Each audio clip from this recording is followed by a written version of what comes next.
Africa peace mission in Ukraine and Russia had a dramatic start, which saw South African journalists and security personnel stuck at Warsaw Airport for some 24 hours. The delegation of African leaders will proceed to Russia today for the second leg of the intervention. President Cyril Ramaphosa has appealed for an end to the hostilities as the first step forward. However, according to the president of Ukraine, Volodymyr Zelensky, the only way to end the conflict is for Russia to withdraw from Ukraine.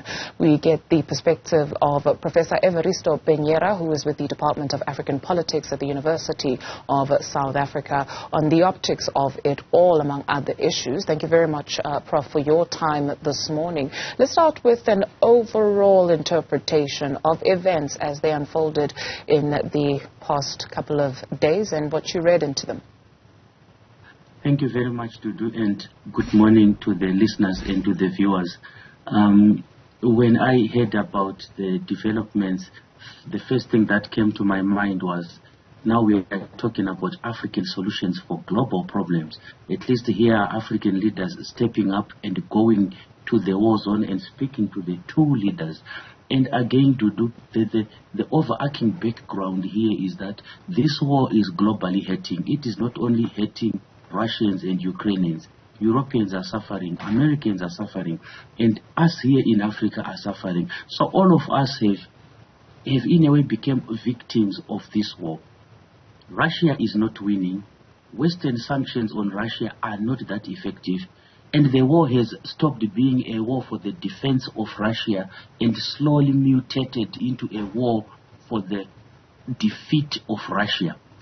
Specifically to the events in the past few days, I think what we see here, Dudu, is the beginning of the negotiation processes. South Africa had always said that it remains neutral. It is not pro-Russian or pro-Ukrainian, rather it is pro-peace. And we are beginning to see the processes of negotiation. There are four phases roughly in the processes of negotiation. The first one is what they call the talks about the talks. Then there's the preliminary bargaining. Then we get into the substantial negotiation, and then those talks are consolidated.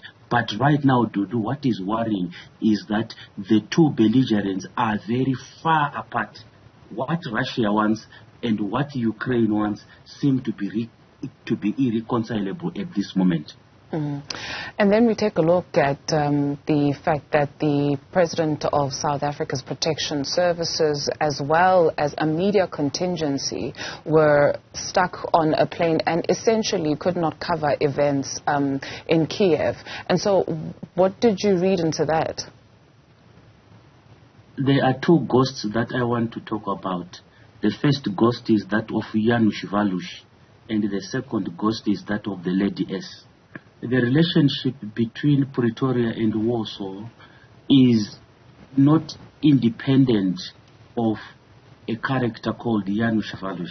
We all remember the great role that he played in almost subverting freedom in South Africa, how he almost plunged this country into a revolution, and how the same character was celebrated even by some soccer players in Poland, how he is a cult hero in Poland.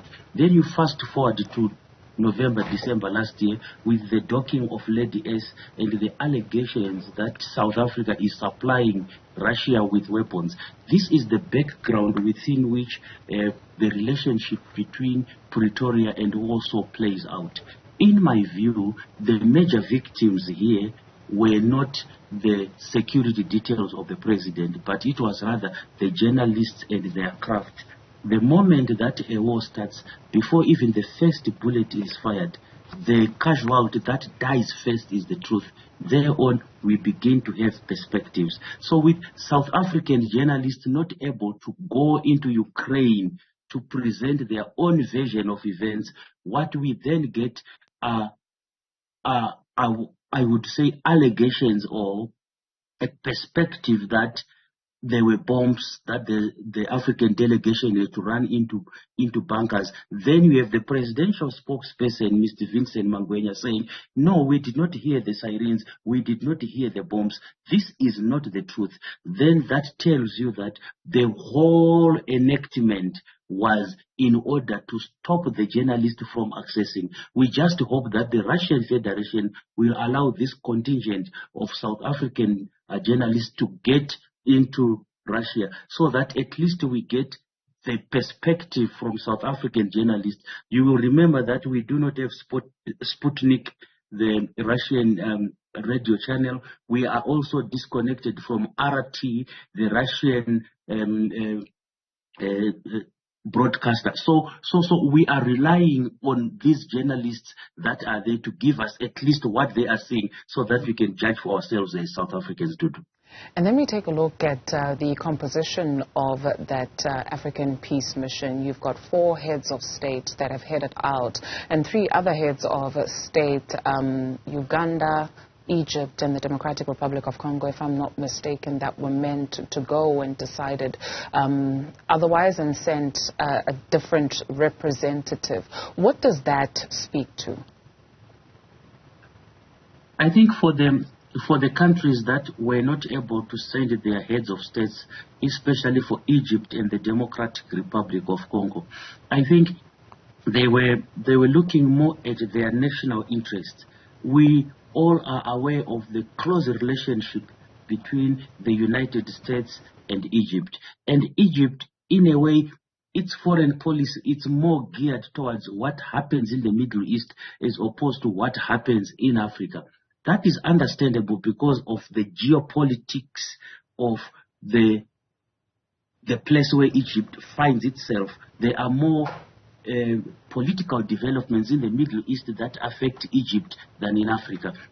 This is not to undermine, for example, the importance of wheat, which contributes to a staple diet and hence to food security in Egypt. But the bottom line is that those African leaders who decided to send envoys to such an important mission as opposed to going there themselves obviously had made some considerations which unfortunately we are not privy to. And we are very thankful to those that managed to go, Senegal, South Africa, and President Hakainde Hichilema. It gives a balance of perspectives, because while South Africa maintains what others have termed a pro-Russian neutrality, Zambia has been opposed to Russia and has been on the side of Ukraine. So this gives the delegation a balance. It's not a pro-Russian, it's not a pro-Ukrainian, it is a mixed sort of delegation. That gives it gives it some weight and some credence. But the biggest challenge, Dudu, is that what leverage does Africa have over Russia and Ukraine as a negotiator? A negotiator must have some form of leverage, some form of power. And what is Africa's power? That is very, very, very difficult to ascertain, Dudu. As we speak, we were showing visuals of some of the African heads of state in a coach on that train as they were taken from Poland and transported to Ukraine. How do you even characterize it? Maybe we can show our viewers as well. It looks tiny, I guess, essentially. It's quite tiny, and you've got a number of people who are in the small coach. Is it unusual that you get a head of state not having their protection services go with them where they need to go when they're in a foreign land? Is it unusual that you get a plane that has a head of state being searched the way it was searched? Is there no diplomatic, perhaps immunity is not the word to use, but bypass that one gets? I mean, even when you go to the airport, a person with a diplomatic passport has got a different queue, which is always emptying their head on over without being searched. And so is this unusual, what we have been seeing? Everything, every leg of this journey, every leg of this trip is highly unusual. The fact that, I mean, it's not the first time that President Cyril Ramaphosa, President Sali, President Hakainde Hichilema have visited foreign countries. They've got embassies that are there. There is a lot of paperwork that was done. I do not believe the narrative that the embassies, the respected embassies in Warsaw did not do their due diligence, resulting in South African security details traveling with copies instead of the actual clearance certificates. It indicates that they've done it before and it has worked. It also may indicate that there was communication and then the all clear was given. To me, what is happening here is a form of diplomacy where you reduce the confidence and the significance of the negotiators by detaining their plane, by stripping them of their security detail, by putting them in a very small train with very small coaches, and not even according them the status of flying them in an aeroplane. Then we can assume that the train was the safest way to travel. But again, the type of train, the type of coach, everything is tailor-made to demean this mission, so that at the end of the day, the focus is then removed on why they traveled there to the immediate challenges which they are facing. And to the credit of the delegation, they held steadfast. They did not lose sight of the proverbial goal, despite all these machinations that were around them, surrounding them, and continue to happen. But to cut straight to the chase, Dudu, this is highly unusual. And to me, this is part of the war. The war continues on different fronts, in different ways, and through different mechanisms. It is war throughout, Dudu. Well, we appreciate that we are no island, neither as a continent or as a country. There is a different breed of an African that is coming up, that is taking a look at these events, that is losing patience with the way in which this continent and her people are being treated. It would appear, especially to some sectors of the population, as we would observe either on social media or when you have conversations or when you hear people speak, the words that come through or that surface can be best characterized as disrespect, humiliation, undermining. And so this different breed of an African that is coming up and that is looking at these events, what do you say to that breed of African that is losing patience with the status quo? Yesterday we were celebrating Youth Day, and there is a saying that a youth that is satisfied with the status quo is a redundant youth. So our youth here in Africa have to take up the mantle. They have to realize that decolonization on its own was not enough. Decolonization was a means towards an end. And the end that we are yet to realize in Africa is to have human rights.